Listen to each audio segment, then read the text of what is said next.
go to the lobby. Let's all go to the lobby. Let's all go to the lobby to get ourselves a treat. Delicious things to eat. The popcorn can't be beat. The sparkling drinks are just dandy. The chocolate bars and the candy. So let's all go to the lobby to get ourselves a treat. Let's all go to the lobby to get ourselves a treat. Yeah, boy. What's up, what's up? I'm Duke. This is Corey. Welcome back to Drive-In Review, where we talk about movies. We're doing Die Hard. Why? I'm just kidding. I like Die Hard. Yeah, because it's a Christmas movie. Yeah. Yeah, it's a Christmas movie, guys. So is the second one. Yep. So, all right. You got any movie news? I do, actually. Did I talk about Ben Stiller last episode and Robert De Niro? I don't know. Maybe. Okay, I'll mention it again if I didn't. So I'm sorry if I'm repeating myself. But yeah, they are in talks of writing a script together for Meet the Parents sequel. Okay, I remember hearing about that. You may have mentioned it. Also, I've got some release dates coming out. Adam Sandler has came out and said that Happy Gilmore 2 will be out on Netflix in July of 2025. Also, we're getting Black Phone 2. Yeah. That's coming out in October. I really like the first one, so yeah. Yeah. I look forward to it. And then Megan 2.0. It's all about that, too. Mthrigan 2.0 is coming out June 27th. Okay. So we've got a Final Destination Bloodlines coming out next year. Yeah, 2025 is going to be a big year. Mm-hmm. So cool. Looking forward to it. That's all I got. Have you seen Carry On? I have not. On Netflix yet? No, I have not. Is that it was good? okay. I gave it maybe 6.5. Okay. Out of 10. And you said you watched Jury Number 2? I did. I also watched Heretic. Okay. Is that how you pronounce it? I didn't know how to pronounce it. Mm-hmm. I thought it was just Heretic. Heretic. Okay. I gave that easily a 7 out of 10. Jury Number 2, 7 out of 10. I think. Okay. I don't remember. I wonder if he's gonna if he's just retiring, if Clint Eastwood is just retiring from directing, or if he's retiring completely. I don't know. I guess we'll see. I mean, he's what, 93? 94 now? Yeah. Yeah. Getting up there. Yeah. So that's it. That's all I got for movie news this week. Just some release dates. All right. Well, let's move on to Die Hard. All right. Welcome to Los Angeles. Have a very Merry Christmas. So your lady live out here? About the past 6 months. Why'd you come with her, man? What's up? 'Cause I'm a New York cop. Can't just pick up and go that easy. John, I missed you.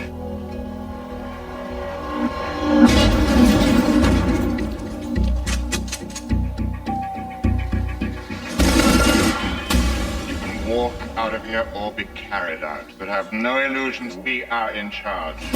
Think, damn it, think. We've got a fire alarm.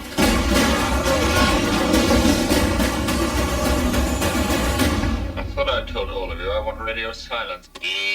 Sorry, I didn't get that message.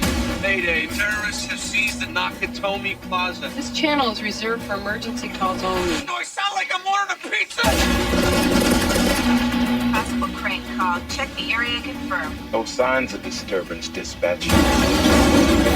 Welcome to the party, pal! Do you really think you have a chance against us, Mr. Cowboy? Yippee-ki-yay. You hang in there.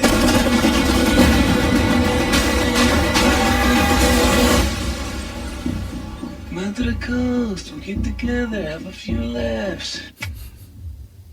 Okay. All right. So Die Hard is not only Bruce Willis's breakout role as an action star, it's his first action movie. Right. Before that, he was known for Moonstruck and. Well, He did a TV show, Moonlighting. Moonlighting, not with, Moonstruck. Yeah. Moonstruck is the Cher movie. Right. Yeah. I don't think he was in that one. Okay. But yeah, Moonlighting with Sybil Shepherd. Okay. Yeah. He also did the movie, what was it? Blind Date? Yeah, that's right. With, was it Kim Basinger? I believe so. Yeah. So Die Hard was released July 20th, 1988 by 20th Century Fox. It stars Bruce Willis, Alan Rickman, Reginald Vell Johnson, Paul Gleason, William Atherton, and Bonnie Bedelia. It was made on a budget of $28 million. Million. Do you think it flopped? Oh, no. No, it made $143.6 million. Nice. It was actually the lowest grossing of the series. IMDb rated this an 8.2 out of 10. Letterboxd gave it a 4.1 out of 5. And Rotten Tomatoes gave it a 94% across the board.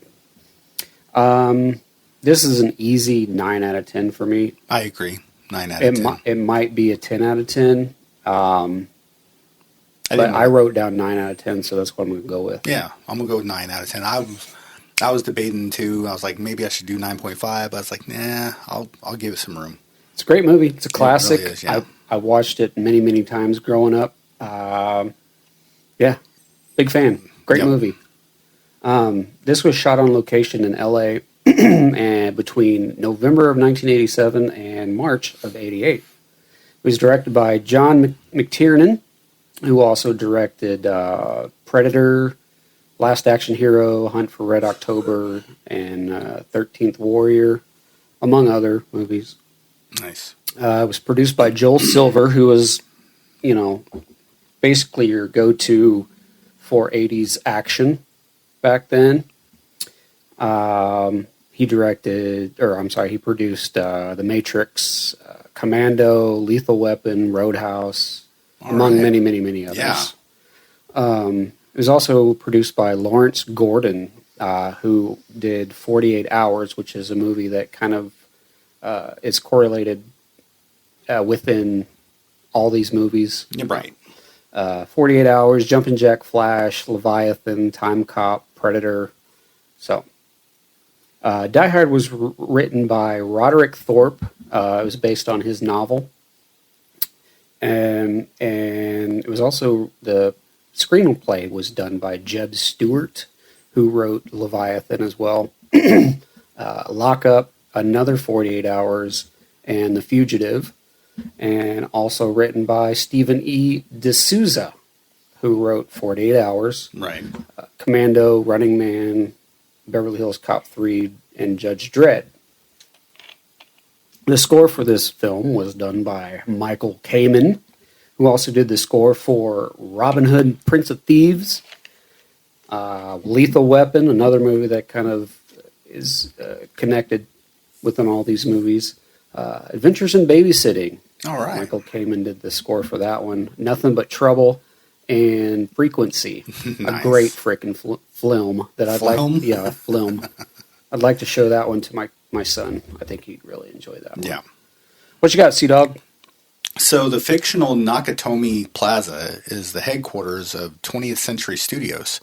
So the studio could use one of its own buildings and didn't have to, basically pay out of pocket. So it's a real building. It's a real building that they used, and inside their headquarters.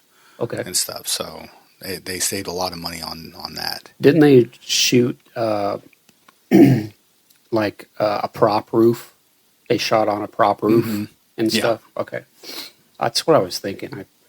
Yeah, and let's see here. What else? I got a bunch. The costume department had 17 undershirts in various stages of degradation on hand for Bruce Willis. So yeah, nice.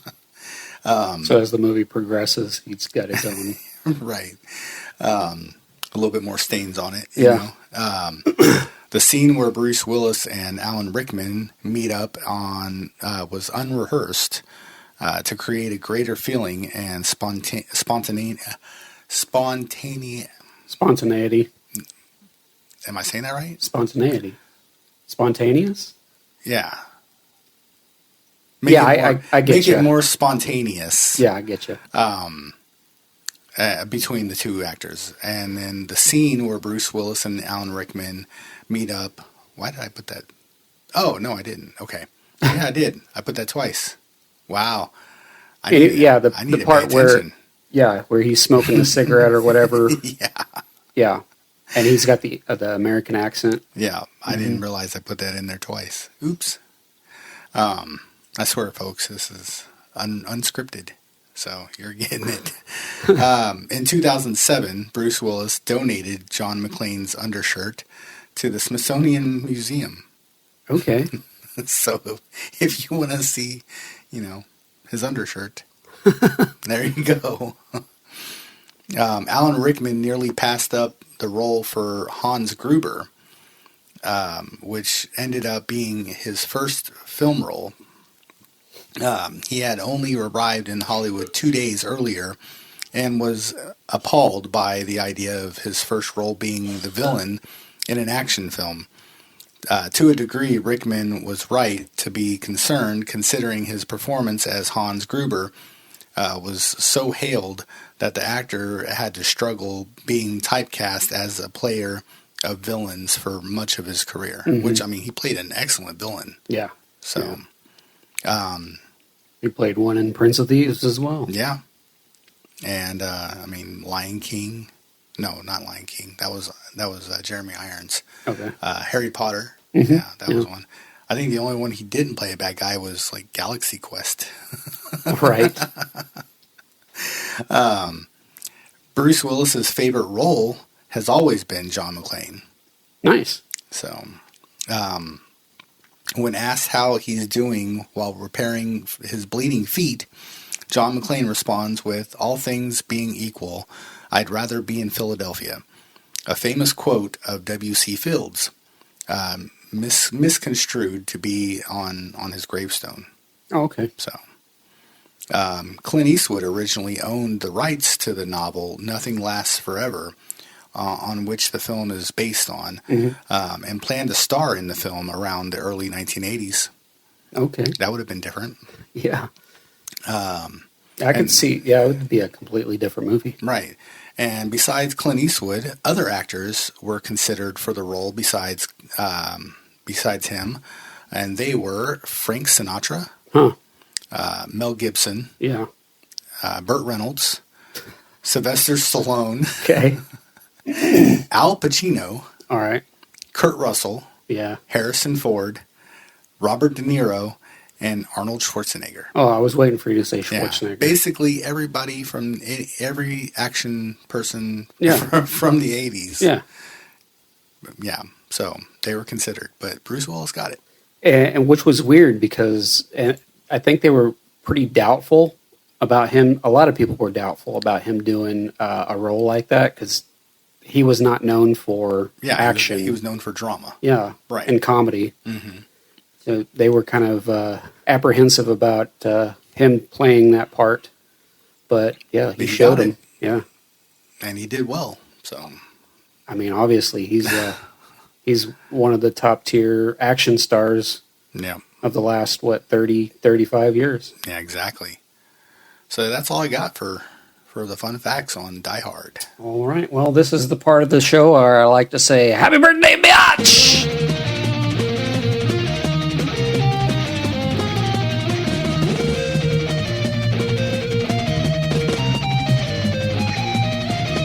All right, well, every asshole has a birthday, and these are these assholes' birthdays.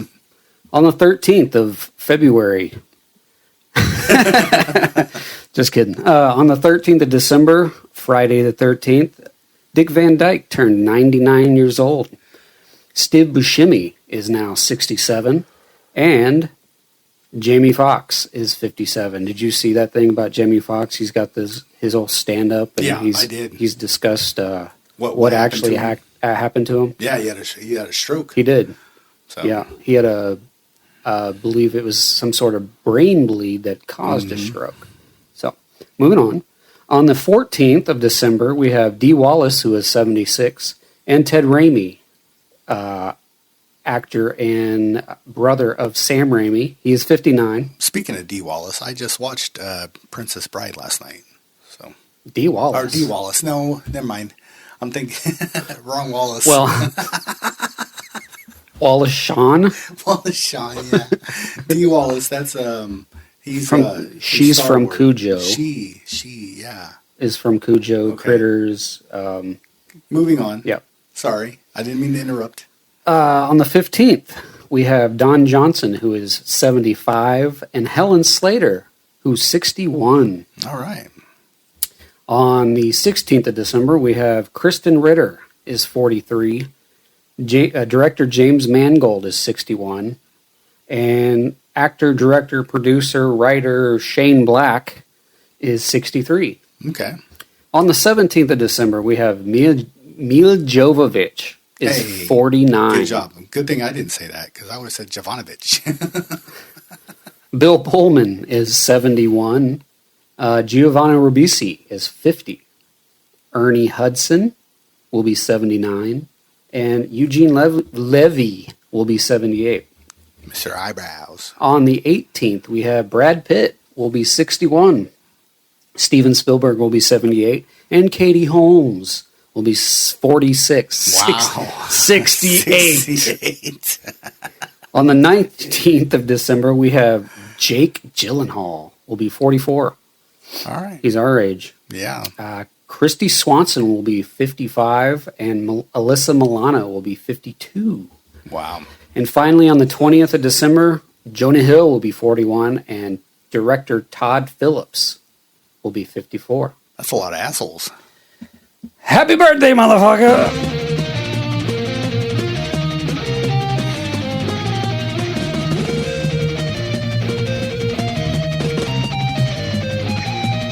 All right, so Die Hard 2, Die Harder.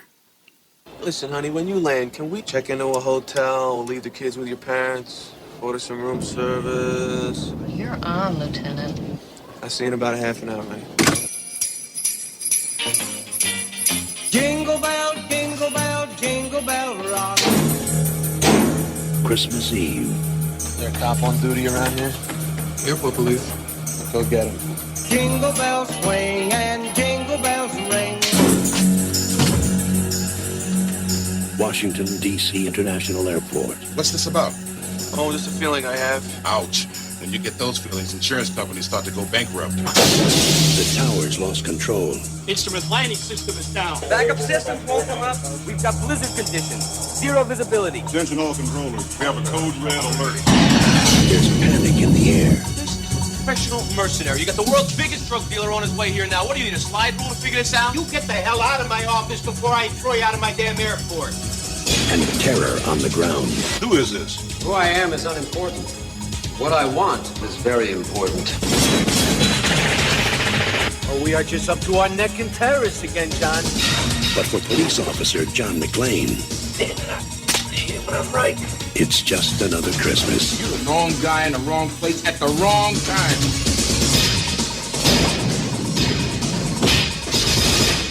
Story of my life.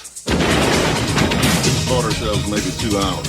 After that, those planes low on fuel aren't going to be circling. They're going to be dropping on the White House lawn. Any attempt to restore your systems will be met by severe penalties. Somebody out there. It's McClane.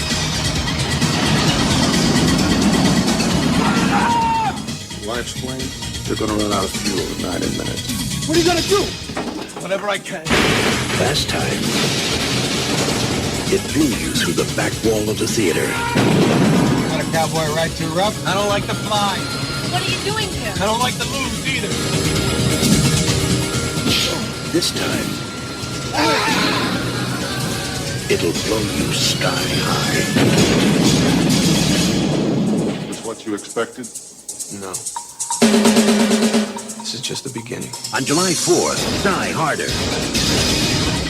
Bruce Willis, Die Hard 2.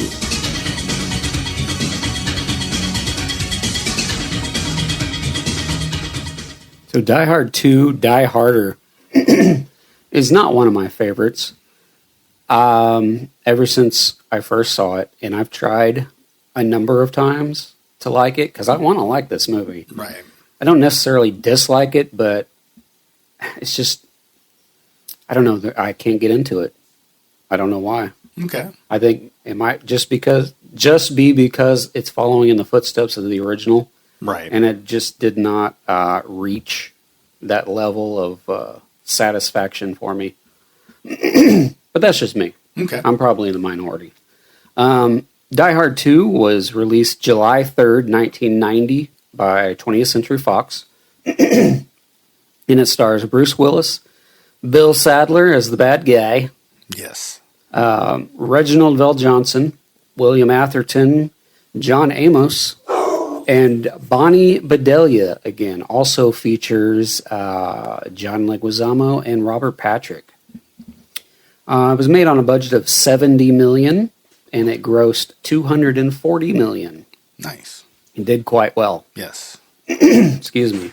IMDb rated this a 7.1 out of 10. Letterboxd gave it a 3.3 out of 5, and Rotten Tomatoes gave it a 69% with a 70% audience approval rating. I gave it a 6 out of 10. I give it 9. Yeah? Yeah, I liked it just as much as the first one. Wow. Okay. So, okay. Did you watch this in theaters? I did. Did you really? I did, yeah. Okay. All right. So this was shot on location in Colorado, as well as Michigan and California, in several parts.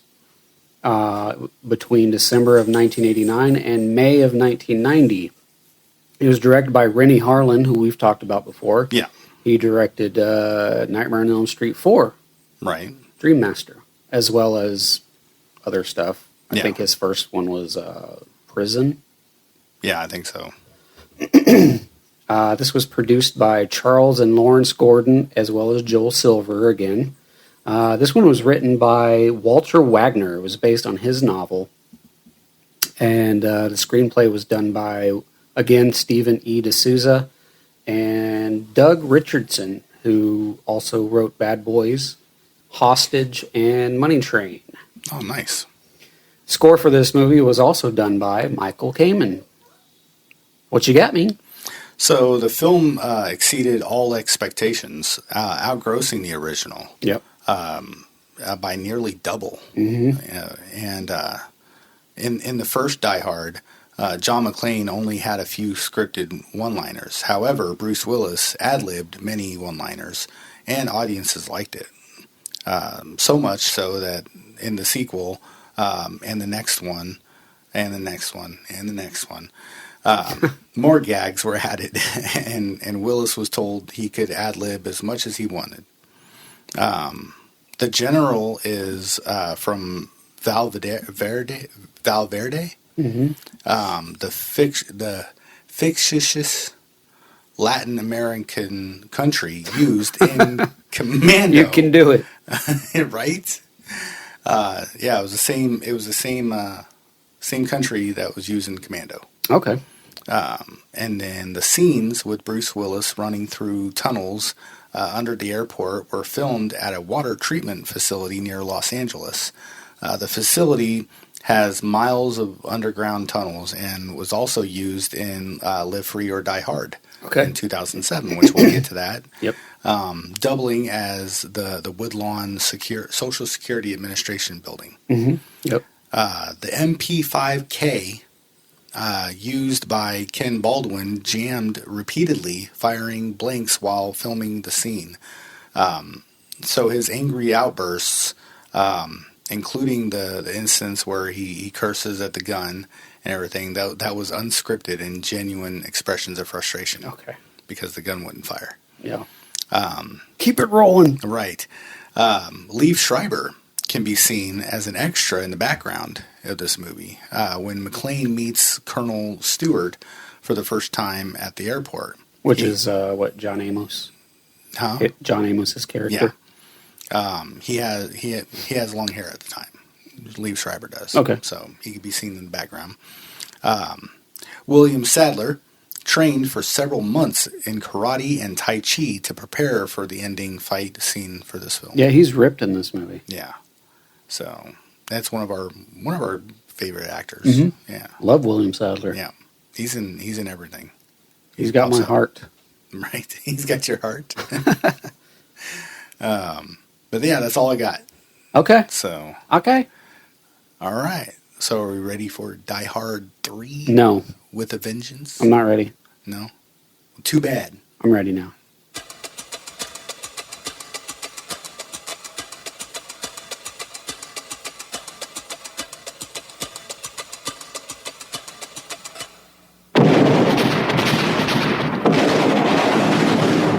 In the hands of a mastermind of terror, I want to play a game with Lieutenant McClane. What kind of game?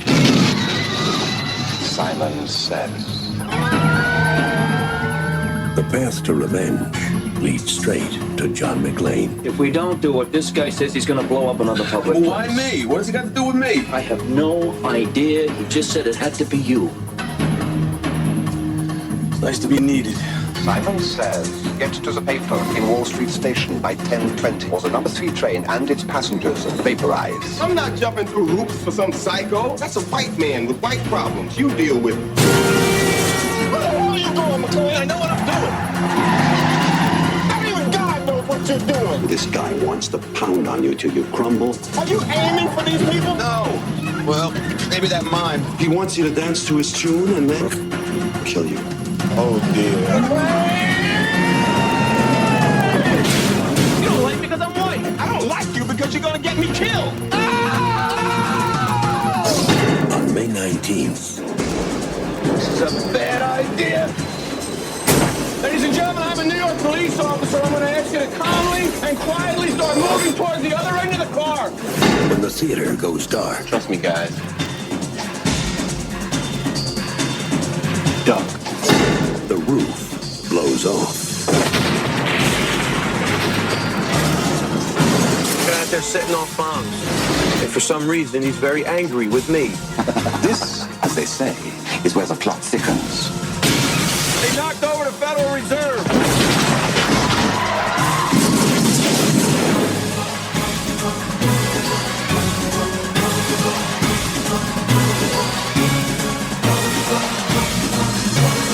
Bruce Willis, Jeremy Irons, Samuel L. Jackson. Congratulations, you're still alive. Yippee-ki-yay. In a John McTiernan film, Die Hard with a Vengeance. John McClane, NYPD. Are you all right? Yes. Laundry day. Die Hard with a Vengeance. You got something? No. Okay. So Die Hard with a Vengeance is not a Michael Bay film. It wasn't Michael Bay. Yeah. No. It was a Sam Jackson film. Yes. This is, I really like this movie, actually. Rewatched it again yesterday. And I hadn't seen it in a while. I realized that when I didn't recognize the movie really at all because it's been that long. It was released May 19th, 1995 by 20th Century Fox. It was it stars Bruce Willis, Sam Jackson, Jeremy Irons, and Graham Greene. Yes. Not to be confused with the author, Graham Greene. Ow. Ow, ow, ow. Okay, I'm better. The budget for this movie was $90 million. And it grossed $366 million. Wow! This was definitely the peak of the franchise. Right. IMDb rated this a 7.6 out of 10. Letterboxd gave it a 3.7 out of 5, and Rotten Tomatoes gave it a 60% with an 83% audience approval rating. This is a solid 8 out of 10 for me. I agree. That's what I got. 8 out of 10.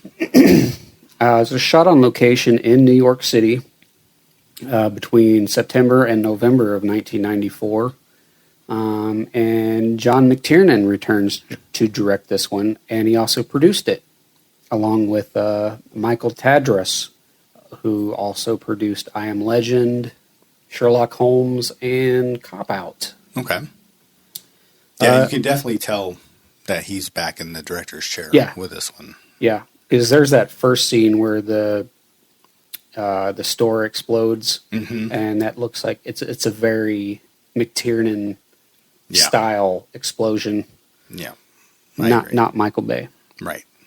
It was written by Jonathan Hensley, who also wrote Armageddon, Jumanji, and The Saint.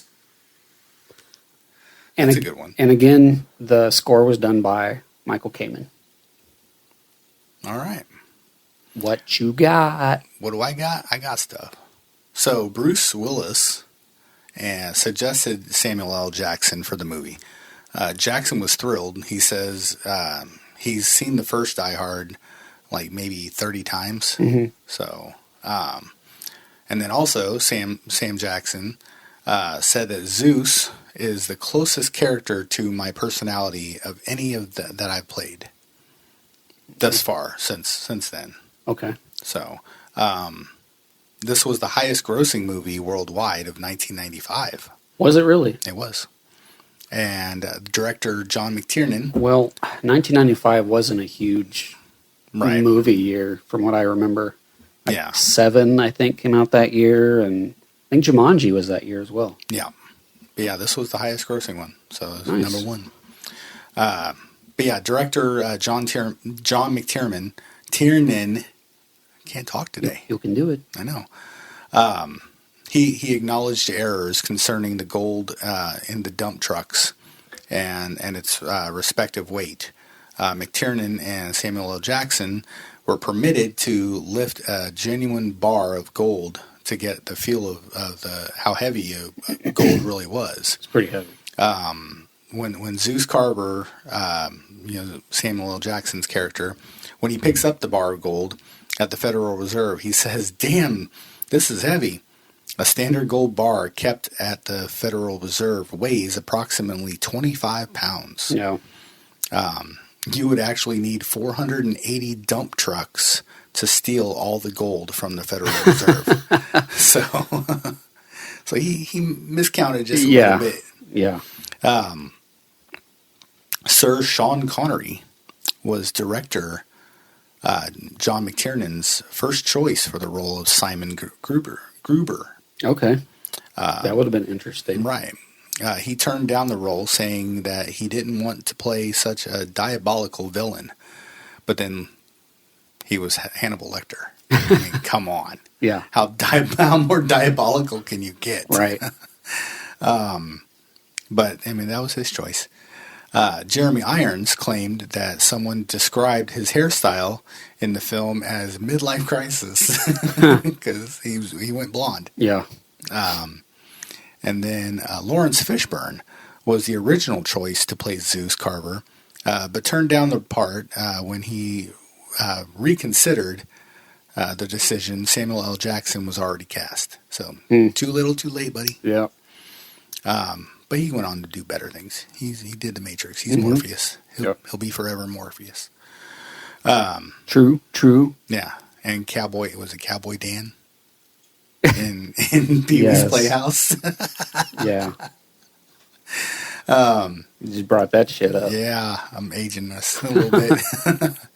And then last but not least, John McTiernan declined to direct Batman Forever in 1995 in order to make this film. Okay. So, and that's all I got. All right. Who was that? Schumacher? Yeah. Yeah, he went on to direct that. That one and Batman and Robin. I think he did both of them. Yeah. All right, cool. Yeah. So let's live free and die hard. How about that? Do it now. I'm doing the world a favor.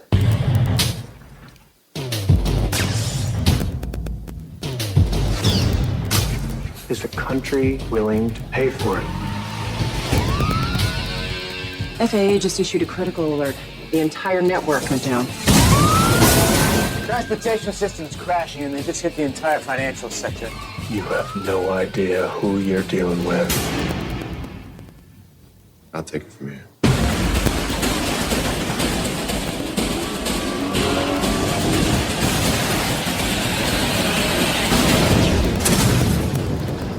You just killed a helicopter with a car. How's our bullets?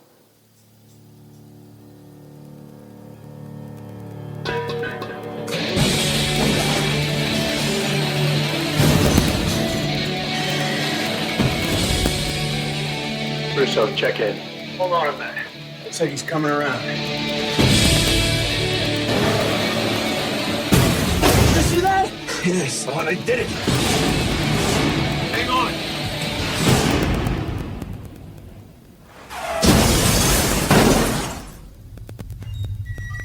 Officer McClane, I need you to behave.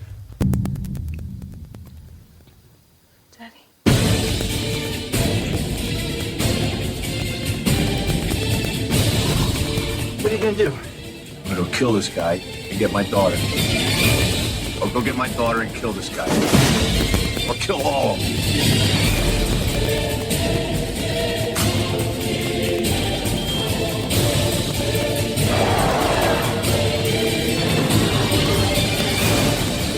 Ready for shot! Did you want to say something?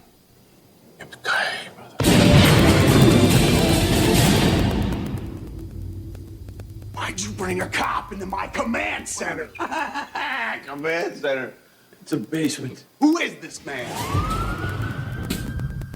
I like this movie. Yeah. I rewatched it again a couple days ago. And I apologize for your ears. I might have gotten the volume up a little bit. Yeah, a little bit too loud on that one. It's okay. Live Free or Die Hard was released June 27th, 2007 by 20th Century Fox. It stars Bruce Willis, Justin Long, the wonderful Timothy Oliphant, the beautiful Mary Elizabeth Winstead, and Kevin Smith. Yes.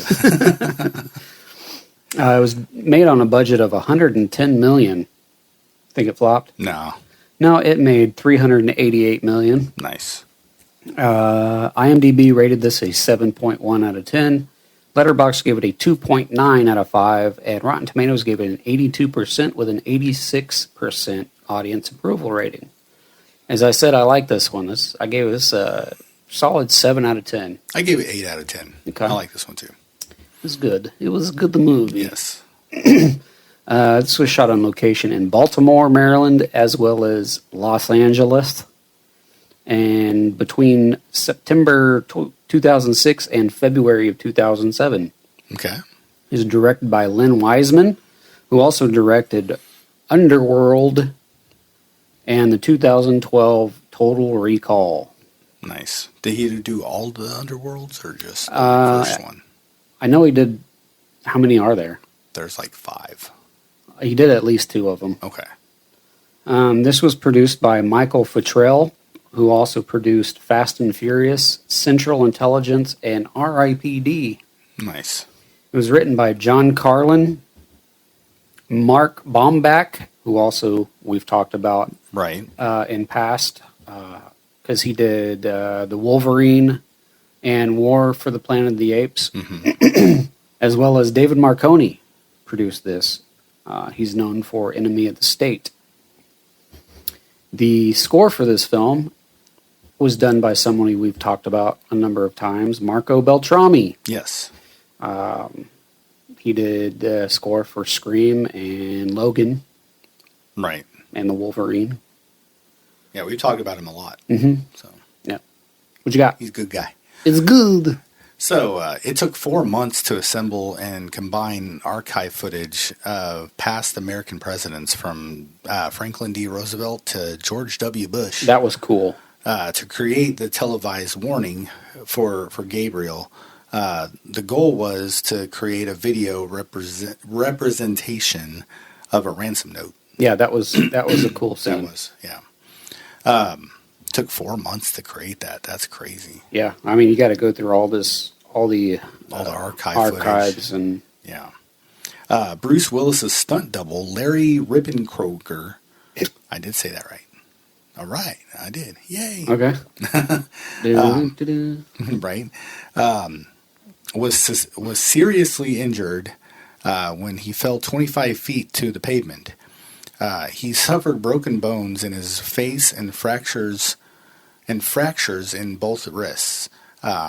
Production was temporarily shut down. Willis picked up the tab at area hotels for Larry's parents and visited him numerous times at the hospital.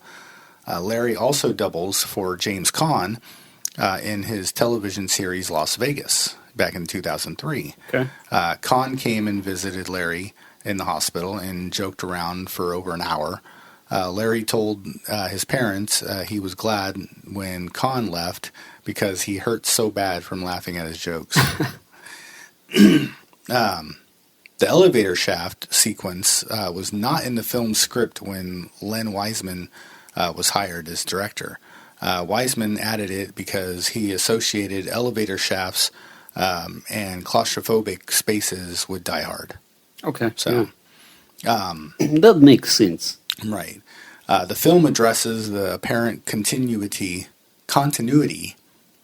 error in earlier installments. McClane is afraid of flying in Die Hard. And it's like the first scene and Die of the Hard first 2. But not Die Hard with a Vengeance. Here he explains that he took flying lessons in order to face his fears. Yeah. So he got better. The only Die Hard movie to take place over the course of more than one day was this one. Okay. And then when McClane is driving toward the helicopter, he says, "You think a traffic jam throwing a car at me is going to stop me?" Huh. Len Wiseman dubbed the last part of this line, "Gonna stop me," imitating the voice of Bruce Willis. Okay. So I don't know why he dubbed it, but they probably need it in post-production. Yeah. Yeah. And then, last but not least, the phrase "live free or die" is from a toast written by the Revolutionary soldier General John Stark. The full phrase is "live free or die. Death is not the worst of evils." Okay. So that's where they got the title. Cool. That's it. That's all I got. Wee doggies. All right. Well, let's talk about. I have not watched this one. Yeah. A Good Day to Die Hard. I've only seen it once. Me too. And it wasn't that great from what I remember. It just kind of didn't feel like John McClane. You know what it does feel like? It feels like A Good Day to Die Hard. Hello.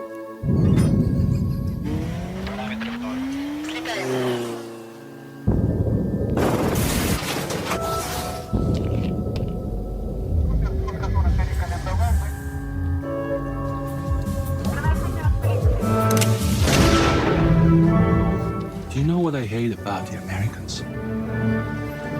Everything. Especially cowboys. American? Yeah, New York. Are you a cop? Yeah. It's gonna be loud. How'd you know I was a cop? You don't look like a lawyer.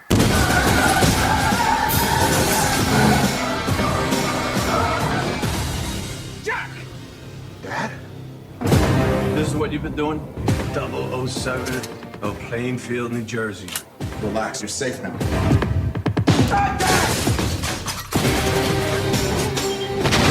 Save my ass. This guy's bad news. Terrorism, weapons-grade uranium, nukes.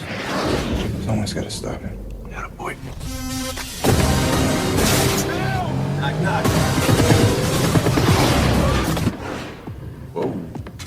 What is this, a pirate gun? It's old school. Like you, right? Right.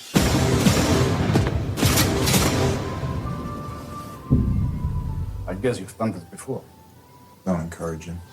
Me and my boy here. I'm gonna put a whooping on you. Really? Really? It's crazy. A little bit.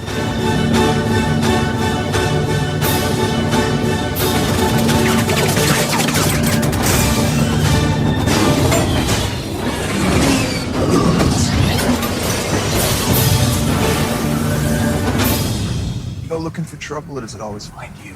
I still ask myself the same question. A Good Day to Die Hard was released Valentine's Day 2013 by 20th Century Fox.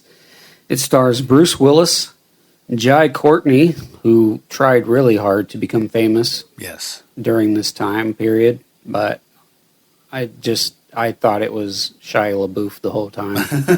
I thought it was Shia LaBeouf. Right. Until I looked it up not long ago. I'm like, okay, that's not him. Right. That's Jai Courtney. Courtney. But it also stars Mary Elizabeth Winstead. This was made on a budget of $92 million. Think it flopped? Nah. No, it made $304.6 million. Wow. IMDb rated this a 5.2 out of 10. Letterboxd gave it a 1.8 out of 5, and Rotten Tomatoes gave it 15% with a 40% audience approval rating. I give it 5 out of 10. This was my least favorite one, but I still gave it 7 out of 10. It's entertaining, it's watchable, you know. But yeah, I mean, after the first 4, it's like, oh, another one, okay. Yeah, it felt off. Yeah, it really did. But yeah, 7 out of 10. Okay. This was shot on location in Hungary between April and August of 2012. It was directed by John Moore, who also directed Behind Enemy Lines, the 2004 Flight of the Phoenix, and 2006's The Omen. Okay. It was produced by Wick Godfrey, who also produced such movies as Smile 1 and 2, mm-hmm. Twilight, and I, Robot. Oh, boy. Also produced by Alex Young, who produced the 2010 A-Team and Unstoppable. Okay. So these are the people that are behind this movie. Right. It was written by Skip Woods, and again, the score was done by Marco Beltrami. Yes. What you got? So John McClane's cell phone ringtone is Ludwig. Gosh, I cannot talk. Yes, please. Ludwig.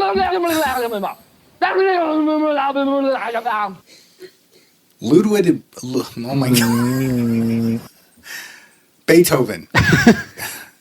His Ode to Joy from his 9th Symphony, a theme song of the first Die Hard film. Oh my God. I wish you could just shut your big yapper. It was also teased in the background theme in the FBI reveal scene in Die Hard with a Vengeance.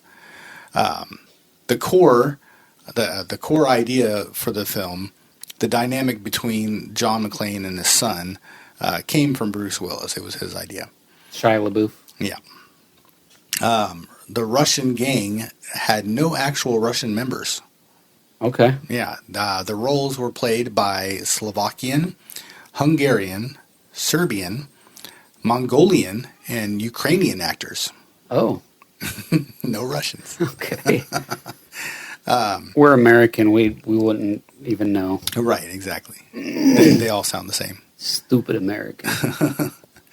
The largest helicopter in the film is a Mi-26 NATO reporting name Halo. Thank you for that. Yeah, you're welcome. A little military info there. Yeah. It is also the largest and most powerful helicopter ever produced. And they blow it up. Well, I mean, that's what you do with nice things. In the U.S., this was the lowest grossing of the series. It did better internationally, being particularly popular in South Korea and China. Okay. The original title was Die Hard 24/7. But this was rejected on the grounds it would cause confusion with the TV show Kiefer Sutherland's 24. Yeah. That was my first thought when you said that too. Yeah. Marco Beltrami only had 5 weeks to compose the score for this movie. So, but I mean, he did the other one, so it didn't. He's done so many movies. Yeah. 5 weeks is nothing. A 6th Die Hard movie was planned, believe it or not. But due to harsh criticism, Disney's purchase of Fox, and Bruce Willis's retirement from acting in 2022 due to his diagnosis with dementia, the film was scrapped. So yeah, maybe they just need to bring Shia LaBeouf Put him in there in place of Bruce Willis. No Shia. No. No, I agree. Yeah, no Shia. He can just do it all he wants. He's not not coming back, man. I'm being as sarcastic as humanly possible. Right. But that's all I got. Okay. That is it. That was a good day to Die Hard. Yes. It was. Yes, that was. That was a good movie to Die Hard too. Yeah, so. I guess. But yeah. So yeah, there you go. Thank you for listening to the Drive-In Review. If you like what you heard, you can go to www.driveinreview.com and click on the menu screen next to our logo, and it'll take you to either Facebook, Spotify, or YouTube, one of our many platforms that we have. Thank you for listening, and we will see you next week. Let's all go to the lobby. Let's all go to the lobby. Let's all go to the lobby to get ourselves a treat. Delicious things to eat. The popcorn can't be beat. The sparkling drinks are just dandy. The chocolate bars and the candy. So let's all go to the lobby to get ourselves a treat. Let's all go to the lobby to get ourselves a treat. Yippee-ki-yay, motherfucker.